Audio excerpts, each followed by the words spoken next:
If anyone in the world can do it, so can you. If people can get that, I hope to give that to my kids. Like, if you want to be an astronaut, why wouldn't you? If you want to be the president of the United States, why wouldn't you? Like, you can't. You just have to figure out what it's going to take to get there and do it. Take a step every day. And so that paradigm was in my brain. Maybe when I was young, I don't exactly remember. But this idea of no matter what it is, it may just take time and a particular skill set. But if you want to run a multi-hundred-million-dollar business, find someone who's doing it and get them to mentor you.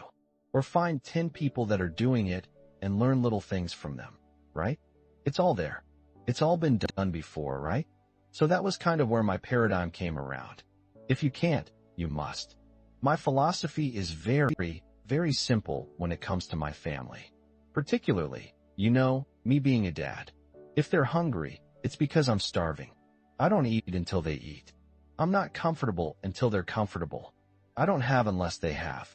That's the mentality, and that's the mentality that I strictly get from my mother. And so for me, having that kind of mentality, but what comes with that is a certain work ethic that you have to put forth. It's easy to slip back into I'm not going to push myself. Because when people blow smoke up you're constantly 24/7, 365, it's a good feeling you know.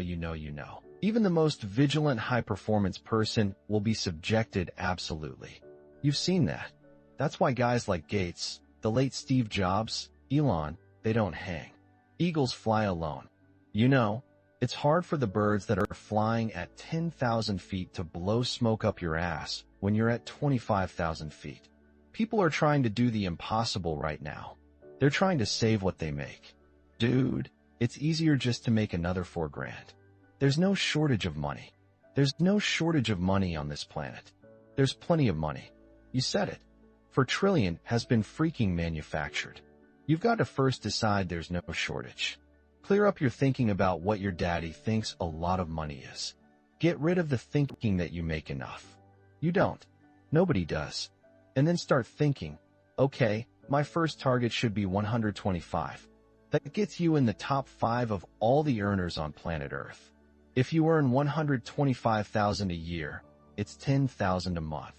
Top 5 planet Earth. Planet Earth, bro. You're at the party now. At least you've been invited to the party of prosperity on planet Earth. I'm not talking about money, man. I'm talking about taking care of your kids. What do you want to send them to school? You're going to have to buy a car. You probably need a house. At some point you need clothes. You've got to have food. You're going to have an emergency. You need some freaking dough. I'm not talking about money, right?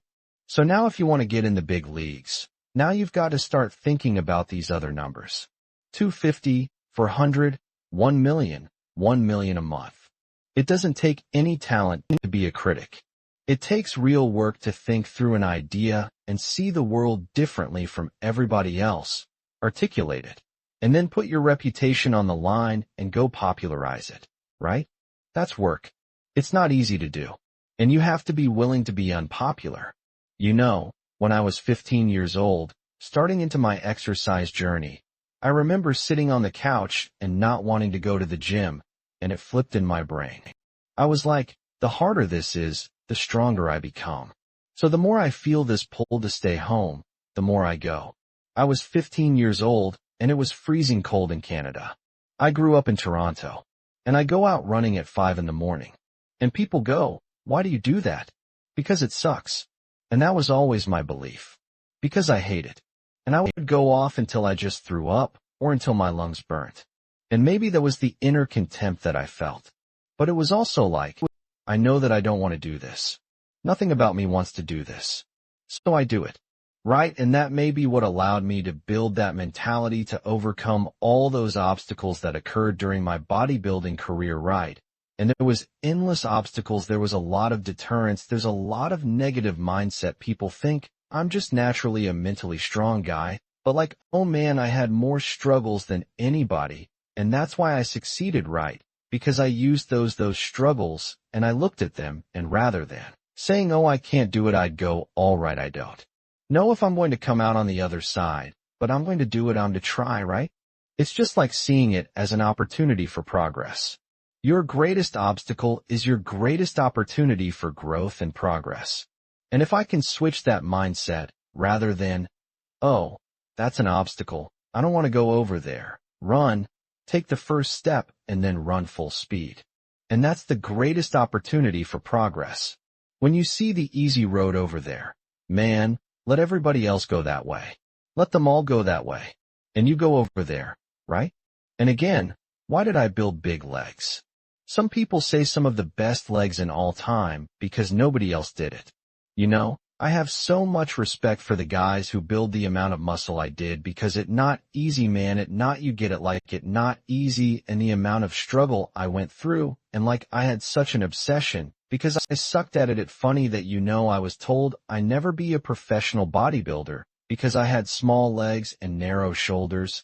And if you ever want to look at a picture of my bodybuilding career, I had the biggest legs on stage by far and the widest shoulders by far. Because somebody said that to me, and I was like, okay, thank you, like right. I'm not going to get mad at you. I'm not going to take it and go, oh, I don't, he was mean to me, thank you, fuel. So willingness to sacrifice. Am I the most disciplined person in the world? No. Am I the most meticulous person in the world? Like some people would believe? No. I'm meticulous enough and I'm disciplined enough. But I always also know how to let go and relax or whatever. And sometimes I may not be as disciplined as I should be.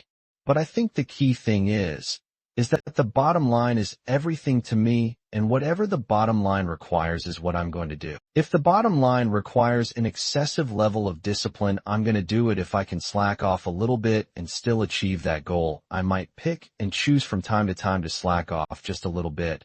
But to me, it's whatever the moment or the situation demands.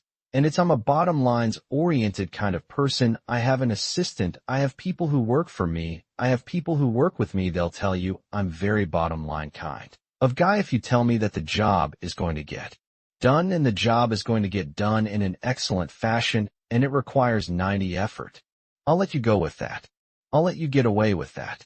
I'm not going to sweat it. But if this needs if this requires 100 and you give me 99, I might want to fire you because I'm not. I'm about getting the job done. It's about the results.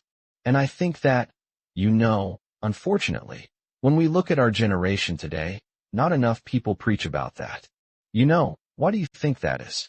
Because I think that we live in a society where people have become masters at pointing the finger at other people about as to reasons why things don't get done. I think there's too much explanation that goes on. What you taught me to do is to engineer risk into my life. Correct. So now every time I'm faced with a decision, or sometimes even when I'm not faced with a decision, I just think, how can I engineer more risk in this situation? Whereas before, I would try my hardest to engineer less risk in the situation, which meant growth was slow, and I played it safe, and at the end of the day it didn't matter anyways what. So a couple people thought I failed, so you played instead of playing to win, you played not to lose, and one of the not new concept. We talked about it when you were there a few years ago. When you start a business from zero, your first 50,000 in revenue is geometric. Your next 500,000. Explain that to people. So when you start a business, any business, those first 50,000 in revenue is geometric. Because it comes from zero, nothing. Right. Because from 0 to 50, it's just obviously infinite growth. Okay. And then from 0 to 500 is geometric. Okay. Microsoft started that way. Facebook started that way. Google. But then what people start doing is they start playing set of the win. They play not to lose, and they start not doing the same things that got them the first geometric growth.